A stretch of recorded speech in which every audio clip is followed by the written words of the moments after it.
तो ये PDF like share subscribe आप कर लीजिएगा ये सेशन।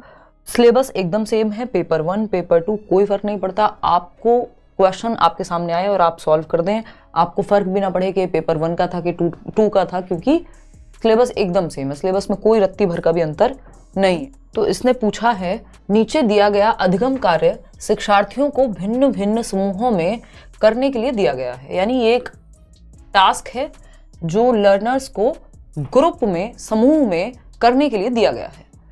पता लगाएं कि शब्द संपदा के अधिगम की, यानी वोकैबुलरी लर्निंग की जब ये बात हो रही है, शब्द संपदा मतलब वोकैबुलरी बिल्डिंग एक्सरसाइज है एक। तो शब्द संपदा के अधिगम की इस गतिविधि को किस रूप में जाना जाएगा?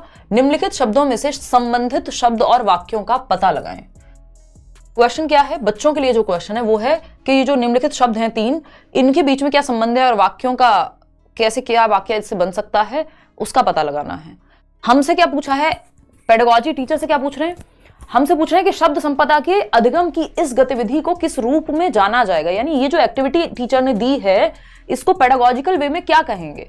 तो पहला है समूह शब्दावली, समूह शब्दावली, यानी समूह बनाए हुए हैं उसकी शब्दावली। शब्द जाल है ये, यानी कोई पजल है वर्ड्स का। थीम आधारित शब्दावली है या फिर शब्द समूह है। ये बात हमें पता होनी चाहिए। ये आज से नहीं, ये बहुत पहले से रिपीटेड क्वेश्चन है अगर देखा जाए, बस तरीका पूछने का बदल दिया है। देखो क्या लिखा हुआ है शब्दों में? परिवार, संबंध और भावनाएं।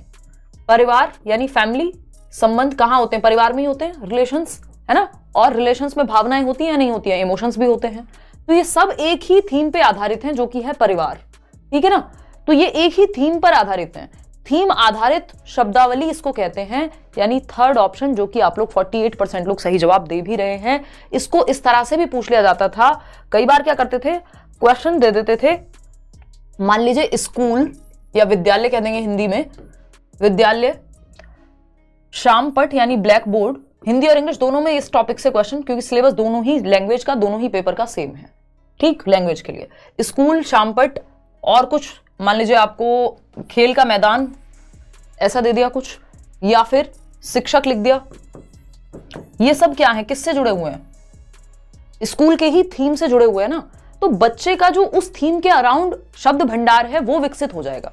इसको थीम आधारित शब्दावली कहते हैं कि एक थीम के अराउंड जितने भी शब्द हो सकते हैं उनको बच्चा कनेक्ट करना सीखेगा और उसका शब्द भंडार बेहतर होगा। थीम आधारित शब्दावली कहते हैं इसको।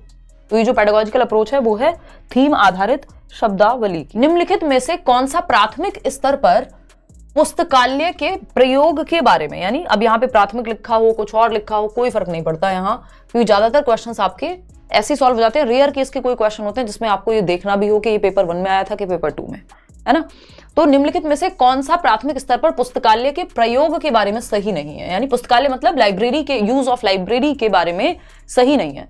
पुस्तकालय एक भंडार गृह के रूप में नहीं देखा जाना चाहिए, बल्कि, यानी हम इसको एक कोई स्टोरेज रूम की तरह नहीं देखें कि स्टोर रूम है जहां पे किताबें हमने स्टोर की हुई हैं, बल्कि कैसे देखें? पहला ऑप्शन है, और क्या लिखा हुआ है ऊपर कि सही नहीं है। एक तो सही नहीं है, नहीं लिखा है तो वैसे ही ध्यान से, और दूसरा कि एक भंडार गृह के रूप में ना देखा जाए, इसको एक स्टोरेज रूम के रूप में या स्टोर रूम के रूप में ना देखा जाए।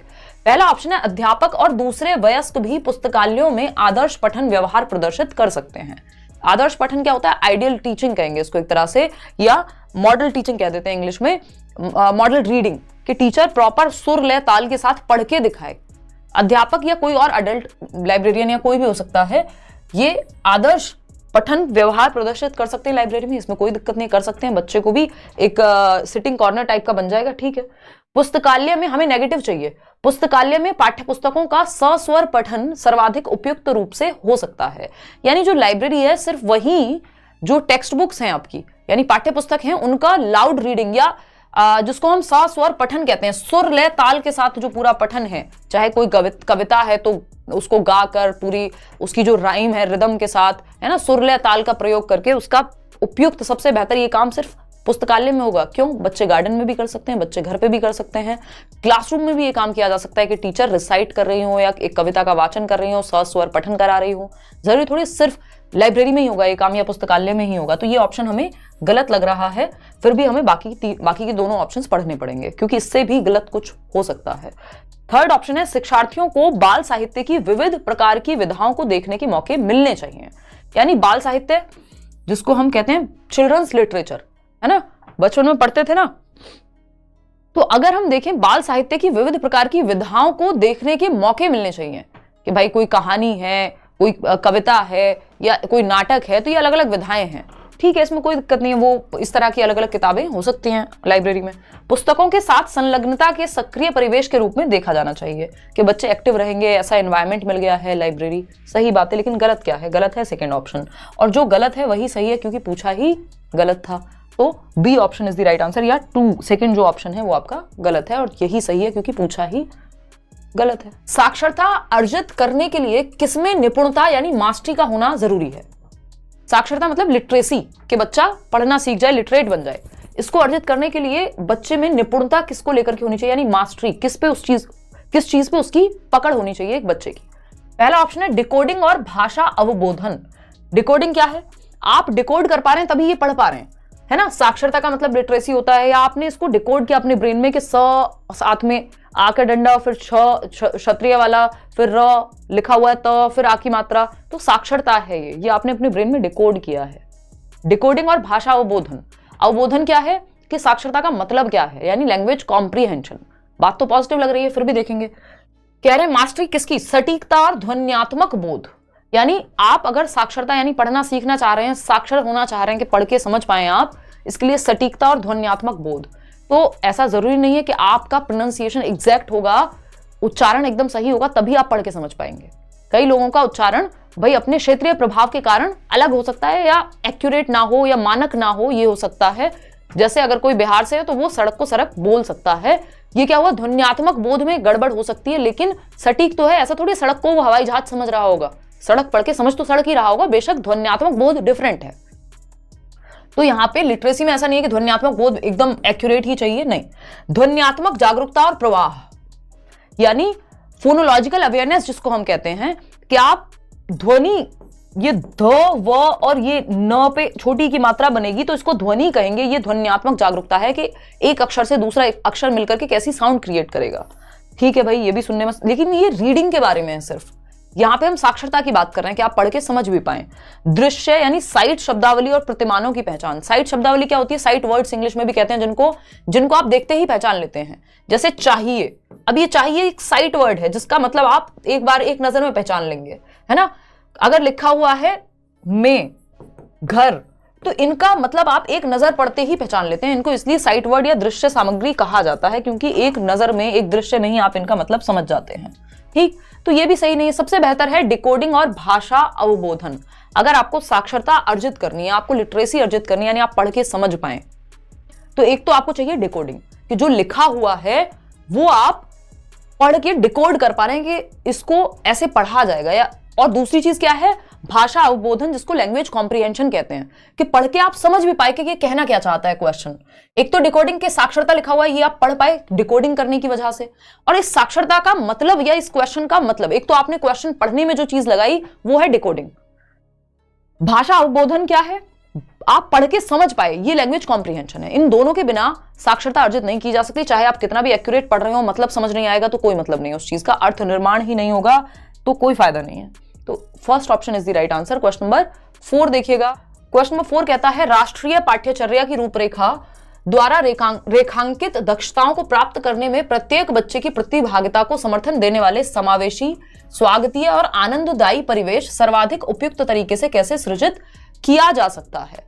यानी एनसीएफ के अकॉर्डिंग हम एक ऐसा एनवायरमेंट जहां हर एक बच्चे का पार्टिसिपेशन हो, वो प्रतिभागिता अपनी मतलब शामिल हो अपने कोई भी एक्टिविटी अगर क्लासरूम में हो रही है तो। दूसरा, सबको इंक्लूड किया जा सके, चाहे कोई धीमे सीखता है, कोई तेज सीखता है, कोई देख सकता है, नहीं देख सकता है ना। सबको वेलकमिंग महसूस हो कि हम इस क्लास का हिस्सा हैं। आनंददायी परिवेश हो, यानी जहां बच्चे खेल खेल में, खुशी खुशी में सीख रहे हैं।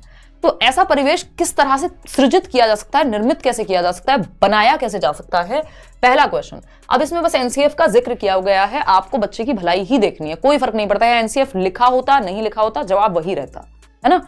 विकास के विभिन्न आयामों से बच्चों के कार्य का प्रदर्शन करके। विकास के विभिन्न आयाम कौन से होते हैं? पीसीएसई आपको बताया हुआ है, फिजिकल, कॉग्निटिव, सोशियो इमोशनल। अब इसलिए आपकी जो सीडीपी है, जो बाल विकास एवं शिक्षण शास्त्र है, वो महत्वपूर्ण है। सभी सब्जेक्ट्स की पेडागोजी में।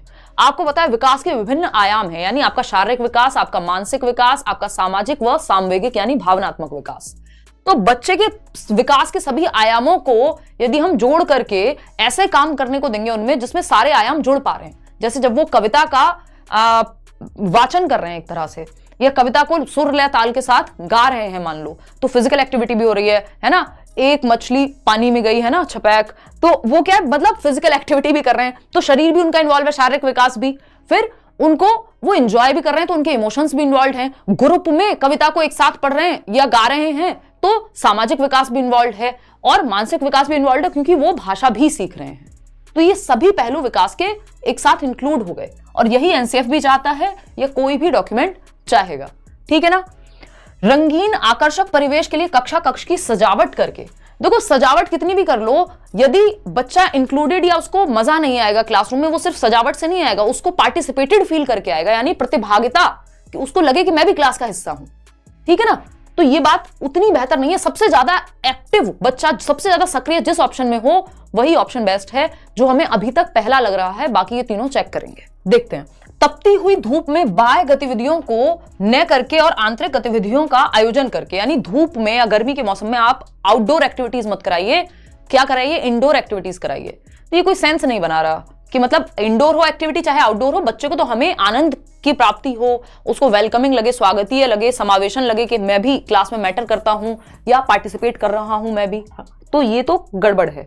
मुख्यतः शिक्षार्थी के अच्छे स्वास्थ्य और खुशहाली पर ध्यान केंद्रित करना। देखिए अच्छे स्वास्थ्य और खुशहाली में सिर्फ दो प्रकार के विकास आए हैं, विकास के प्रकार, एक शारीरिक विकास क्योंकि स्वास्थ्य अच्छा है, और दूसरा आपका खुशहाली में इमोशनल डेवलपमेंट आ गया। हद से ज्यादा आपका मन करे तो हम कह देंगे चलो भाई मानसिक विकास भी आ गया होगा अच्छे स्वास्थ्य में, बट सामाजिक विकास तो रह ही गया। तो विकास के सभी पहलू पहले ऑप्शन में जब आ गए थे, तो उससे अच्छा, इससे अच्छा ऑप्शन जब हमारे पास ये है जहां बच्चा सबसे ज्यादा एक्टिव होगा, भाई जब आप विकास के सभी आयामों से बच्चों के कार्य का प्रदर्शन करेंगे तो क्या होगा, वो अपने आप खुश भी महसूस करेगा, है ना। क्लियर है बात। तो इसलिए फोर्थ की वो बात बन नहीं पा रही, वो उतना इंक्लूड नहीं कर पा रहा है या उतना एक्टिव नहीं है बच्चा जितना फर्स्ट में है। क्वेश्चन नंबर 5 देखिएगा, ये कहता है कौन सा उपागम या विधि शिक्षार्थी की जीवन की वास्तविक परिस्थितियों में भाषा प्रयोग के मुख्य लक्ष्य से संबंधित है।